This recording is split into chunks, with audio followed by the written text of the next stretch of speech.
Hello everyone, welcome to C++ course on Code mode.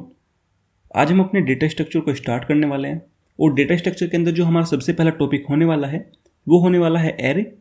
तो आज की इस क्लास में हम देखेंगे हमारे एरे होते क्या हैं। एरे को हिंदी में हम सारणी बोलते हैं। तो जो हमारी सारणी होती है उसके अंदर हम अपने डेटा को लिखते हैं। तो अब से हम सारणी को एरे ही बोलने वाले हैं। तो सबसे पहले एरे की डेफिनेशन देखते हैं। एरे हमारा एक ऐसा डेटा स्ट्रक्चर होता है जिसका उपयोग हम समान रूप के डेटा को स्टोर कराने के लिए करते हैं। अब इस डेफिनेशन को समझते हैं ये कहना क्या चाहती है। तो जो हमारा एरे होता है वो एक तरह का डेटा स्ट्रक्चर है। डेटा स्ट्रक्चर हमारे डेटा को व्यवस्थित रूप से स्टोर कराने के लिए काम आता है। जैसे अगर मेरे पास यहाँ पे एक इतना बड़ा पेज है और उसके अंदर मेरे को 5 लोगों के नाम लिखने हैं। अब मेरे पास 2 तरीके हैं, या तो मैं एक नाम यहाँ पे लिख दूँ, मैं एक नाम यहाँ पे लिख दूँ, एक नाम मैं यहाँ पे लिख दूँ, एक नाम मैं यहाँ पे लिख दूँ और एक नाम मैं यहाँ पे लिख दूँ। तो इस तरह मैं कहीं भी नाम लिखे जा रहा हूँ। और मेरे पास एक दूसरा तरीका है जिसके अंदर मैं एक टेबल बनाता हूँ और उस टेबल के अंदर मैं उन 5 लोगों के नाम लिख दूँ। तो जो हमारी ये टेबल है ये हमारे नामों को व्यवस्थित कर देती है और यही हमारी डेटा स्ट्रक्चर होती है।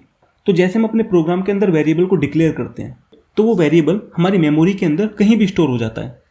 बट जो हमारी ये डेटा स्ट्रक्चर होती है ये उसको व्यवस्थित रूप से स्टोर कराती है।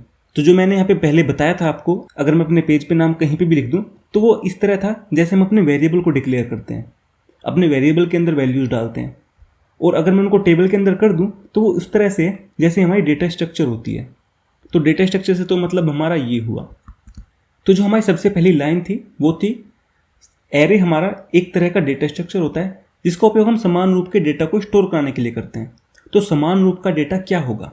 अगर जैसे मैं इसी का एग्जांपल ले लेता हूँ, मेरे पास पेज है और उसके अंदर मेरे पास टेबल है।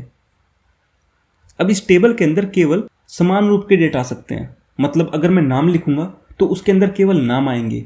अगर मैं उसके अंदर कोई इंटीजर दूंगा तो उसके अंदर इंटीजर ही आएगा। अगर मैं कोई फ्लोट दूंगा तो उसके अंदर मेरा फ्लोट ही आएगा। तो ये समान रूप का डेटा है, मतलब सेम से डेटा आएंगे। अब ये नहीं होगा मैंने एक इंटीजर दे दिया, एक मैंने फ्लोट दे दिया, एक मैंने कैरेक्टर दे दिया, एक मैंने स्ट्रिंग दे दी। इस तरह से हमारा जो एरे होता है वो नहीं बनता है। अगर हमारा एक एरे स्ट्रिंग का है तो उसके अंदर केवल स्ट्रिंग होगी। अगर हमारा एक एरे इंटीजर का है तो उसके अंदर केवल इंटीजर होगा। अब हमारे पास जो एरे होते हैं वो भी कई तरह के होते हैं। एक होता है हमारे पास 1 डायमेंशनल, एक होता है हमारे पास 2 डायमेंशनल, एक होता है 3 डायमेंशनल। तो इस तरह से हमारे पास अलग अलग तरह के एरे होते हैं। तो इससे अगली क्लास के अंदर हम 1 डायमेंशनल एरे के बारे में पढ़ेंगे। तो आई थिंक आज की इस क्लास के लिए इतना काफ़ी है। इसके बाद आपके पास एक क्विज है जिसको आपको सोल्व करना है। अगर आप इस वीडियो को यूट्यूब पे देख रहे हैं तो आपको वीडियो को लाइक करना है, चैनल को सब्सक्राइब करना है। अगर आप इस कोर्स को देखना चाहते हो तो इस कोर्स का लिंक डिस्क्रिप्शन के अंदर अवेलेबल है, आप वहाँ से जाकर इस कोर्स को देख सकते हो। तो मिलते हैं अगली क्लास के अंदर, तब तक के लिए thank you and bye bye.